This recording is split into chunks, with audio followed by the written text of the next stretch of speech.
The violence in Kenya's Rift Valley region is spreading quite fast. This is Naivasha, about 100 kilometers west of Nairobi. It is the latest to be hit by the ethnic violence gripping this country. Armed groups on a revenge mission attacked this house belonging to a Luo, opposition leader Raila Odinga's community. The occupants and some of their neighbors had sought refuge inside from the violent youth. They now lie dead, their bodies still burning. Inside the town, police engaged gangs in running battles as soldiers struggled to remove the roadblocks. There was little traffic on the Nairobi-Naivasha highway, one of the country's major arteries. The few vehicles plying the road were stopped and searched for members of some ethnic communities. Using machetes and other crude weapons, the youths meted out brutal violence on anyone they found. There are now fears that the cycle of attack and revenge is already beyond the control of the security forces. Flying over Naivasha, we saw the devastation caused by the violence in the town, a popular tourist destination. Naivasha is also at the heart of Kenya's multi-million-dollar flower industry. In nearby Nakuru, the lawlessness continues. Houses continue to be torched as armed youth run amok. The displaced, frightened and desolate seek protection.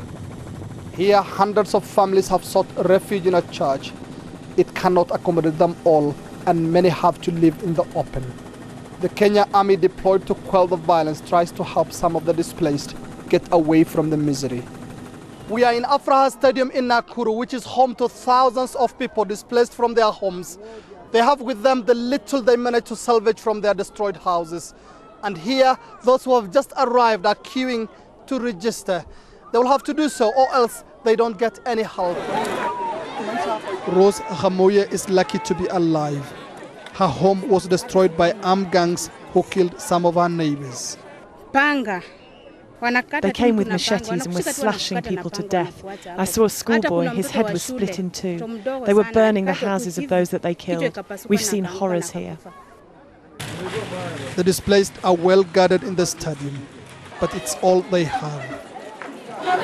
They have little to eat and no shelter from the rains and cold nights. I've had nothing to eat all day. We cannot go out and buy any food, and we've consumed all we had.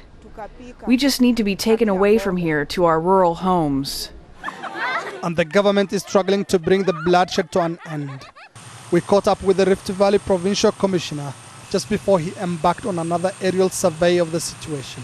The situation is tense in the town here, Nakuru. At the outskirts, we have been able to maintain the security and things will cool down. Of course, things are tense, but I'm sure we'll be able to overcome it.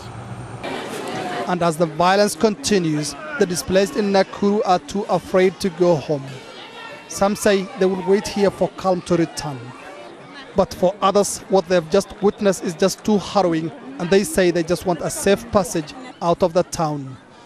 Mohammed Adow, Al Jazeera, Nakuru, Kenya.